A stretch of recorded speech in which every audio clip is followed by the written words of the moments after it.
Hello ನಮಸ್ಕಾರ. ಇದು ಏನು ಗೊತ್ತಾ, ಎಲ್ಲರಿಗೂ ಬಾಯಿನಲ್ಲಿ ನೀರು ಬರುವಂತಹ ಆರೋಗ್ಯಕರವಾದ ತೋತಾಪುರಿ ಮಾವಿನಕಾಯಿನ ದೋರ್ಗಾಯಿ ಮತ್ತು ಬೆಣ್ಣೆಹಣ್ಣಿನ ತೊಕ್ಕು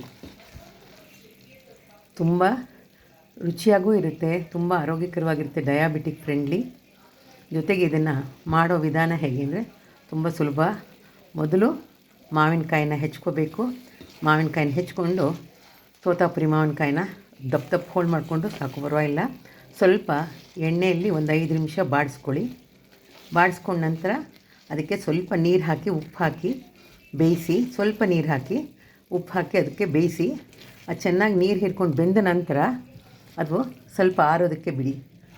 ಆರಿದ ನಂತರ ಬೆಣ್ಣೆಹಣ್ಣನ್ನು ಸ್ವಲ್ಪ ಹಣ್ಣಾಗಿದ್ದರೂ ಸಾಕು, ಅದನ್ನು ಮೈಕ್ರೋವೇವಲ್ಲಿಟ್ಟರೆ ಅದು ಮೆತ್ತಗಾಗುತ್ತೆ. ಇಲ್ಲಾಂದರೆ ಚೆನ್ನಾಗಿ ಹಣ್ಣಾಗಿದ್ದರೆ ಸರಿ, ಇಲ್ಲಾಂದರೆ ಸ್ವಲ್ಪ ದೋರ್ಗಾಗಿದೆ, ಸ್ವಲ್ಪ ಹಣ್ಣಾಗಿದೆ, ತುಂಬ ಮೆತ್ತಗಿಲ್ಲ ಅಂತಂದರೆ ಅದನ್ನು ಮೈಕ್ರೋವೇವಲ್ಲಿಟ್ಟರೆ ಅದು ಸ್ವಲ್ಪ ಒಂದು 5 ನಿಮಿಷ ಇಟ್ಟರೆ ಮೆತ್ತಗಾಗುತ್ತೆ. ಆ ಮೆತ್ತಗಾಗಿರೋ ಹಣ್ಣನ್ನು ಚೆನ್ನಾಗಿ ತೊಗೊಂಡು ಮ್ಯಾಶ್ ಮಾಡಿ, ಇದನ್ನು ಮಾವಿನಕಾಯಿ ಆರಿದ ಬೆಂದ ಮಾವಿನಕಾಯಿ ಇರುತ್ತಲ್ಲ ಅದನ್ನು ಮಿಕ್ಸಿನಲ್ಲಿ ನುಣ್ಣಗೆ ಪೇಸ್ಟ್ ಮಾಡ್ಕೊಳ್ಳಿ.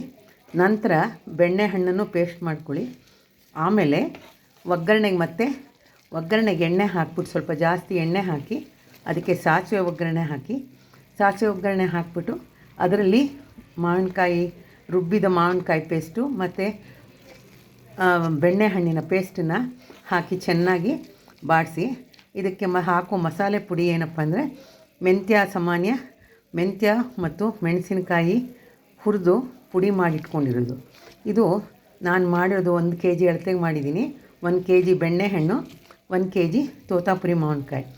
1 kg ಬೆಣ್ಣೆಹಣ್ಣು ಸಂಪೂರ್ಣ ಬರೋಲ್ಲ, ಅದನ್ನು ಸ್ಕೂಪ್ ಮಾಡಿ ತೆಗಿಬೇಕಾಗುತ್ತೆ. ಅದು ಸಿಪ್ಪೆನೇ ದಪ್ಪ ಜಾಸ್ತಿ ಹೋಗುತ್ತೆ, ಒಳಗಡೆ ತಿರುಳು ಮಾತ್ರ ಸಿಕ್ಕೋದ್ರಿಂದ ತುಂಬ ಇರಲ್ಲ. ಹಾಗಾಗಿ 1 kg ತೊಗೊಂಡ್ರೆ ಇದಕ್ಕೆ ಆ ಪ್ರಮಾಣ ಸರಿ ಹೋಗುತ್ತೆ. ಪುಡಿಯನ್ನು ಮಾಡಬೇಕಾದ್ರೆ ಸುಮಾರು 1 ಟೀ ಸ್ಪೂನಷ್ಟು ಮೆಂತ್ಯವನ್ನು ಹುರ್ಕೊಂಡು ಸಪ್ರೇಟಾಗಿ ಹುರ್ಕೊಳ್ಳಿ. ಯಾಕೆಂದರೆ ಮೆಂತ್ಯ ಸೀದು ಹೋಗುತ್ತೆ. ಚಿಕ್ಕ ಬಾಣಲೆಯಲ್ಲಿ ಹುರ್ಕೊಂಬಿಟ್ರೆ ಸ್ವಲ್ಪ ಮೆಂತ್ಯ ಹುರಿಬೇಕಾದ್ರೆ ಕಷ್ಟ ಆಗುತ್ತೆ, ಅದು ಸೀದು ಹೋಗ್ಬಿಡುತ್ತೆ. ಅದಕ್ಕೆ ಒಂದು ಚಿಕ್ಕ ಬಾಣಲೆಯಲ್ಲಿ ಹುರ್ಕೊಳ್ಳಿ. ನಂತರ ಒಂದು 10-12 ಮೆಣಸಿನ್ಕಾಯಿ ಬ್ಯಾಡಗಿ ಮತ್ತು ಇದ್ರದ್ದು ಸೇಲಂ ಮೆಣಸಿನ್ಕಾಯಿ ಸೇರಿರೋದನ್ನು ತೊಗೊಳ್ಳಿ, ಖಾರ ಹದವಾಗಿರುತ್ತೆ. ಅದೆರಡನ್ನೂ ಸೇರಿ ಅದನ್ನು ಸ್ವಲ್ಪ ಮೆಣಸಿನ್ಕಾಯಿನೂ ಕೂಡ ಅದರಲ್ಲಿ ಉಗುರು ಬೆಚ್ಚಗೆ ಮಾಡ್ಕೊಂಡು ಅದು ಗರ್ಗೆ ಸ್ವಲ್ಪ ಇದಕ್ಕೆ ಹುರ್ಕೊಳ್ಬೇಕು. ನಂತರ ಅದೆರಡನ್ನೂ ಆರಕ್ಕಿಡಬೇಕು. ಅದಷ್ಟೇ ಮಿಕ್ಸಿಗೆ ಹಾಕೋದು ಒಮ್ಮೊಮ್ಮೆ ಸ್ವಲ್ಪ ಕಡಿಮೆ ಇದ್ದಾಗ ಅದು ನುರಿಯೋದಿಲ್ಲ. ಅದಕ್ಕೆ ಏನು ಮಾಡಬೇಕು ಅಂದರೆ ಸ್ವಲ್ಪ ಉಪ್ಪು, ಕಲ್ಲುಪ್ಪನ್ನು ಹುರ್ಕೊಂಡು ಸೇರಿಸ್ಕೊಂಡು, ಅರಿಶಿನ, ಕಲ್ಲುಪ್ಪು, ಅದಕ್ಕೊಂದು ಸ್ವಲ್ಪ ಒಂದು ಅರ್ಧ ಸ್ಪೂನು ಇಂಗನ್ನು ಹಾಕಿ ಆ ಮೆಣಸಿನಕಾಯಿ ಮತ್ತು ಹುರಿದ ಮೆಂತ್ಯವನ್ನು ಪುಡಿ ಮಾಡಿಟ್ಕೊಳ್ಳಿ.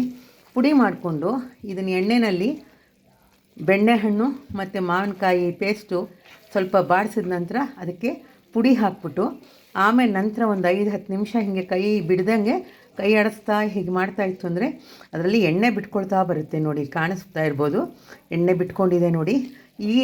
ಈ ಒಂದು ಹಂತಕ್ಕೆ ಬರೋವರೆಗೂ ಕೈನಲ್ಲಿ ಕೈ ಆಡಿಸ್ತಾ ಕುದಿಸ್ತಾ ಇರಬೇಕು.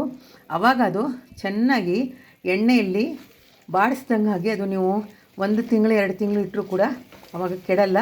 ಇದನ್ನು ಕ್ಲೀನಾಗಿ ಚೆನ್ನಾಗಿ ಆರಿದ ನಂತರ ಒಂದು ಏರ್ಟೈಟ್ ಬಾಕ್ಸಲ್ಲಿ ಹಾಕಿಟ್ಕೊಂಡ್ರೆ ನೀವು ಅನ್ನದ ಜೊತೆಗೆ ಚಪಾತಿ, ಇಡ್ಲಿ, ಬ್ರೆಡ್ಡು, ಸ್ಯಾಂಡ್ವಿಚ್ ಏನಾದ್ರು ಮಾಡಿದ್ರೆ ಸ್ಯಾಂಡ್ವಿಚ್ ಜೊತೆಗೆ ಅದನ್ನು ಆಲೂಗೆಡ್ಡೆ ಹಾಕ್ಬಿಟ್ಟು ಇದನ್ನು ಕಲಿಸ್ಬಿಟ್ಟು ಆಲೂಗೆಡ್ಡೆ ಹಾಕಿದ್ರು ಕೂಡ ತುಂಬ ಚೆನ್ನಾಗಿರುತ್ತೆ. ನೀವು ಯಾವುದಕ್ಕೆ ಬೇಕಾದ್ರೂ ದೋಸೆ, ಇಡ್ಲಿ ಏನಕ್ಕೆ ಬೇಕಾದರೂ ಕೂಡ ಇದನ್ನು ನೆಂಚ್ಕೊಂಡು ತಿನ್ನೋದಕ್ಕೆ ತುಂಬ ಆರೋಗ್ಯಕರವಾಗೂ ಇರುತ್ತೆ, ಜೊತೆಗೆ ತುಂಬ ರುಚಿಯಾಗಿರುತ್ತೆ. ಆ ಕನ್ಸಿಸ್ಟೆನ್ಸಿ ಕೂಡ ಬೆಣ್ಣೆಯಾಗಿ ಒಂದು ತುಂಬ ನೈಸಿಗೆ ಅದನ್ನು ನೆಂಚ್ಕೊಳ್ಳೋಕೆ ಕೂಡ ತುಂಬ ಚೆನ್ನಾಗಿ ಹಿತವಾಗಿರುತ್ತೆ. ಸೊ ಹಾಗಾಗಿ ಮಾಡಿ ನೋಡಿ, ಎಂಜಾಯ್ ಮಾಡಿ. ಧನ್ಯವಾದ.